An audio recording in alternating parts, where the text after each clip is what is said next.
Hello guys, welcome back to my channel. आज हम लोग पढ़ने वाले हैं क्लास 11 प्रोजेक्टाइल मोशन, जिसका दूसरा नाम है मोशन अंडर द ग्रेविटी। चलिए स्टार्ट करते हैं।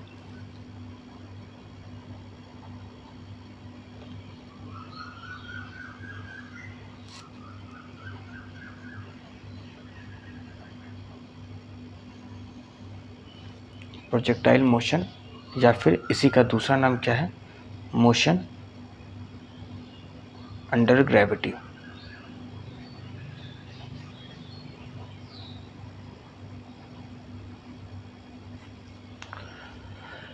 तो इसमें हमें पढ़ना क्या है मेनली, कि सपोज़ कोई एक हॉरिजॉन्टल प्लेन है जिस पर हम एक ऑब्जेक्ट या पार्टिकल को थ्रो कर रहे हैं। सपोज़ हमारा पार्टिकल क्या है, ये ऑब्जेक्ट है, कोई बॉल है, इसे हम u वेलोसिटी से कुछ एंगल पे हम लोग फेंकते हैं, जो कि ये हॉरिजॉन्टल के साथ जो ये एंगल बना रहा है वो क्या है, थीटा।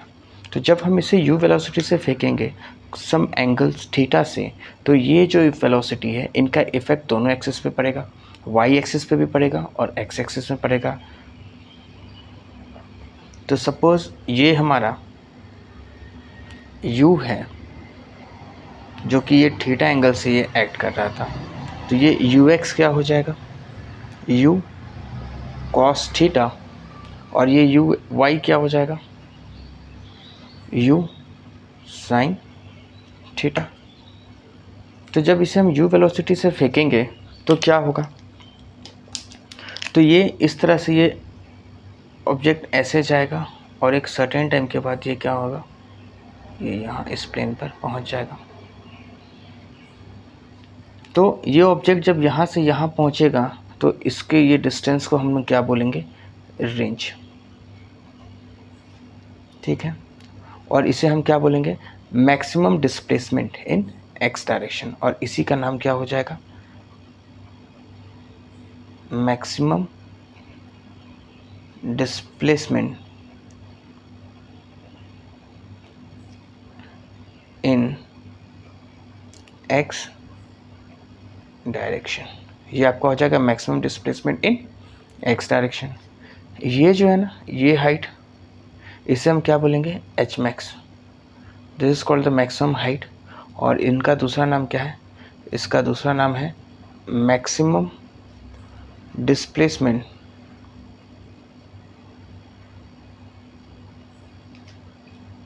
इन वाई डायरेक्शन।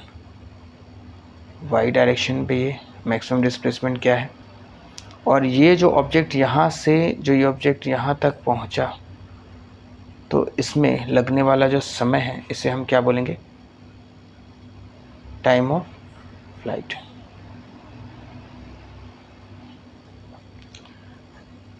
टी। तो बेसिकली हमें इस प्लेन में हमें क्या पढ़ना है, रेंज के बारे में, maximum displacement in Y X that is called H max, इसके बारे में, और ये टाइम ऑफ फ्लाइट टी के बारे में। तो जब ये ऑब्जेक्ट u वेलोसिटी से यहाँ फेंका जाएगा तो क्या होगा इसमें, तो इसमें एक फोर्स एक्ट करेगा, ठीक है। और ये फोर्स जो है ना, यहाँ पर एक्सेलरेशन ड्यू टू ग्रेविटी, यहाँ पर ये जो है g ना कंटिन्यूसली एक्ट करेगा, ये g यहाँ भी एक्ट करेगा, ये g यहाँ भी एक्ट करेगा, ये g यहाँ भी एक्ट करेगा, और ये g कहाँ एक्ट कर रहा है, वर्टिकल डायरेक्शन में downward, acceleration due to gravity in Y direction.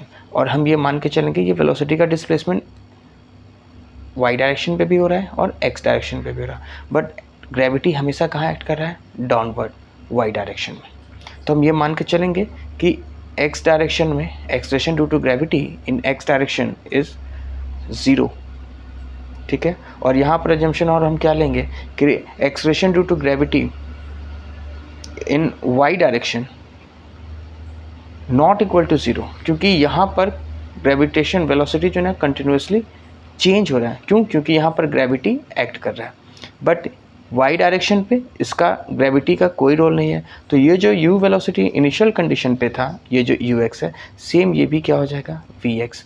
तो यहाँ पर जो फाइनल वेलोसिटी होगा इन x डायरेक्शन पे, जो कि इनिशियल वेलोसिटी था, वो होगा। क्यों, क्योंकि एक्सेलरेशन x डायरेक्शन पे एक्ट नहीं कर रहा है। तो इस केस के लिए अगर हम लोग एजम्पशन लेना चाहें तो हमारा एजम्पशन क्या होगा, तो चलिए हम लोग बात करते हैं।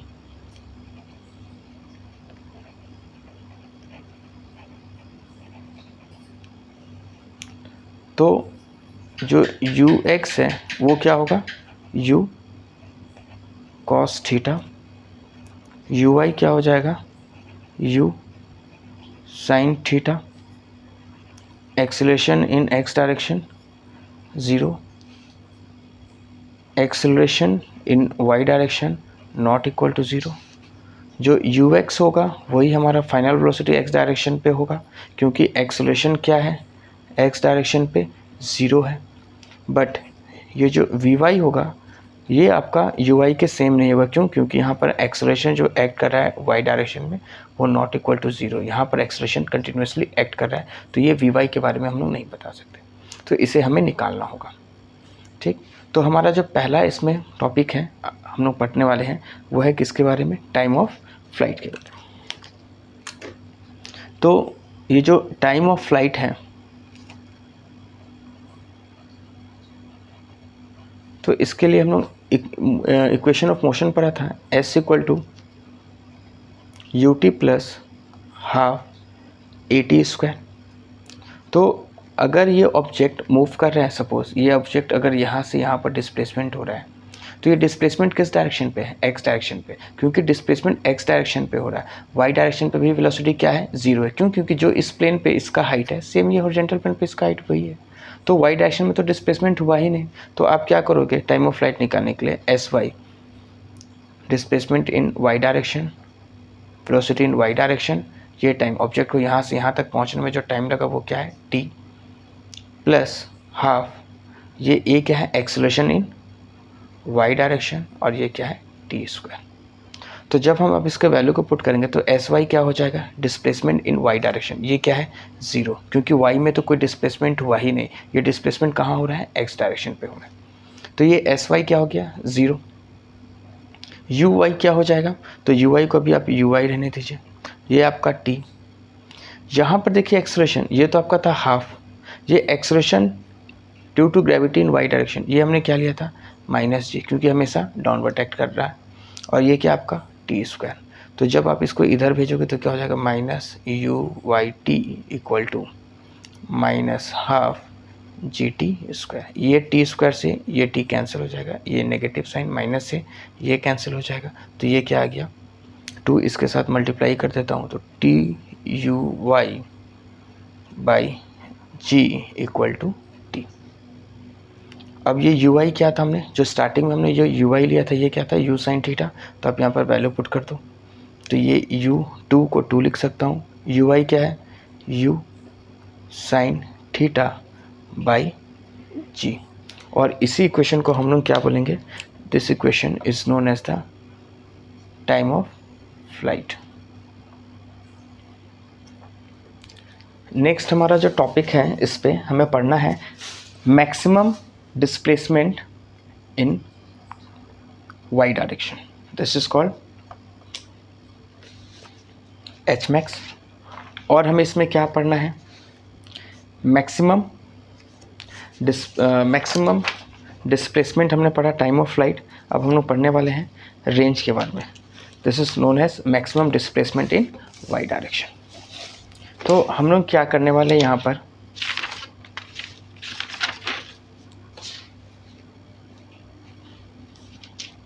इसको मैं रख ले रहा हूँ रेफरेंस के लिए। तो हम लोग अब बात करते हैं रेंज के बारे में। तो ये रेंज क्या है, ये आपका है मैक्सिमम डिस्प्लेसमेंट इन x डायरेक्शन। तो मैक्सिमम डिस्प्लेसमेंट x डायरेक्शन, तो ये रेंज के लिए क्या निकालेंगे, तो हम लोग अगेन इक्वेशन ऑफ मोशन पढ़ेंगे, और वो क्या है, s equal to ut plus half at²। तो जब ऑब्जेक्ट मैक्सिमम डिस्प्लेसमेंट रेंज की बात करें, यहाँ से ऑब्जेक्ट यहाँ पर पहुँचेगा, तो यही इसका टाइम ऑफ फ्लाइट भी इसके लिए t ये होगा। तो जब हम रेंज निकाल रहे हैं हमें डिस्प्लेसमेंट चाहिए एक्स डायरेक्शन पे, तो हमने ये टोटल डिस्प्लेसमेंट को क्या ले लिया एस एक्स, ये क्या हो जाएगा यू एक्स, ये हो जाएगा T, time of flight object को यहाँ से यहाँ तक पहुँचने में टी लगा, plus half acceleration in x direction into T square. हमने पढ़ा था कि हमारा जो एक्सेलरेशन है वो एक्स डायरेक्शन पे वो क्या है 0, तो अगर ये ए एक्स 0 हो जाएगा तो ये पूरे टर्म्स कट के क्या हो जाएंगे 0, तो ये एक टर्म्स हमारा 0 आ गया है। और एस एक्स क्या है, ये जो एक्स एस एक्स है यही क्या है आपका रेंज आर, और ये यू एक्स क्या है, तो ये यू एक्स को आप पहले यू एक्स रहना, तो ये टी है, तो ये यू एक्स क्या था, तो velocity component in x direction पे ये क्या है आपका यू कॉस थीटा, और ये जो टी निकाला था आपने टाइम ऑफ फ्लाइट टी, ये क्या था 2u साइन थीटा बाई जी। तो जब आप इसको सॉल्व करोगे u into U square 2 sine theta into cos theta 2 sine theta into cos theta by G, and this is the standard result u square 2 sin theta cos theta equal to sin 2 theta by g। तो ये आपका जो range आया ये क्या आया u square sin 2 theta by g, और ये आपका हो जाएगा maximum displacement in x direction, या इसी को हम लोग क्या बोलेंगे रेंज। नाउ अब जो हमारा टॉपिक है इस पे हमें पढ़ना है वो है मैक्सिमम हाइट एच मैक्स। ये जो है एच मैक्स जिसे हम क्या बोल रहे हैं maximum height in Y direction, maximum displacement in Y direction. तो ये जो ऑब्जेक्ट जब ये नीचे से ऊपर जा रहा था तो स्टार्टिंग में वेलोसिटी हाई था, जब ये धीरे धीरे ऊपर जाएगा इसका वेलोसिटी कंटिन्यूसली क्या करेगा डिक्रीज करना स्टार्ट होगा, और ये जब मैक्सिमम हाइट पे पहुंचेगा तो जब इसका ये फाइनल वेलोसिटी वी वाई होगा तो ये क्या हो जाएगा 0, और फिर ये क्या करेगा थोड़ी देर के बाद ये फिर स्पीड होना इंक्रीज होना वेलोसिटी इंक्रीज होगा इस तरह से ऐसे। But acceleration due to gravity in Y direction this is downward act, ये हमेशा कहाँ एक्ट कर रहा है डाउनवर्ड एक्ट कर रहा है। तो जब ये ऑब्जेक्ट यहाँ से यहाँ तक पहुँचेगा तो इसके लिए आपको टाइम नहीं पता है कि यहाँ से यहाँ तक पहुँचेगा तो उस वक्त टाइम क्या होगा, तो ये हमें मैक्सिमम हाइट निकालने के लिए क्या करना होगा, जब हम एच मैक्स की बात करेंगे तो ये क्या होगा S equal to U T plus half A T square. तो ये एस क्या है maximum displacement in Y direction ये निकालना है, बट ये टी जो है टाइम, जब ये ऑब्जेक्ट ये फाइनल पोजीशन पे पहुँचेगा तो उस केस में आपको यहाँ तक का टाइम भी नहीं पता है, तो आप ये टाइम भी नहीं पता है ये इक्वेशन भी नहीं पता है, तो आप इस इक्वेशन का यूज़ करके मैक्सिमम हाइट नहीं निकाल सकते। तो इसके लिए आपको क्या करना होगा, एक इक्वेशन लेना होगा V square minus U square equal to 2as। तो जब ये मैक्सिमम डिस्प्लेसमेंट की बात करूँ तो ये आपका क्या हो जाएगा V Y square minus U Y square equal to 2ay s। S क्या है मैक्सिमम डिस्प्लेसमेंट, तो इसको हम लोग क्या बोल देंगे एच मैक्स, ये आपका एच मैक्स हो जाएगा। और जब ये एच मैक्स हो जाएगा तो फाइनल वेलोसिटी देखिए इस पोजीशन पे आपका वेलोसिटी क्या आ रहा है 0, तो ये तो कट के हमारा 0 हो गया, 0 माइनस यू वाई क्या है, तो यू वाई आपका है यू साइन थीटा का whole square equal to 2 acceleration due to gravity हमेशा डाउनवर्ड एक्ट कर रहा है माइनस जी लेंगे, और ये क्या हो गया आपका एच मैक्स। तो ये minus U square sine square theta by in equal to minus 2g into H max, this is called the maximum height. ये नेगेटिव से ये नेगेटिव कट जाएगा तो एच मैक्स क्या आ जाएगा, तो ये जो एच मैक्स आ जाएगा ये हो जाएगा आपका you square sine square theta you square sine square theta by ये 2g, and this is the equation for maximum displacement in y direction. Thank you.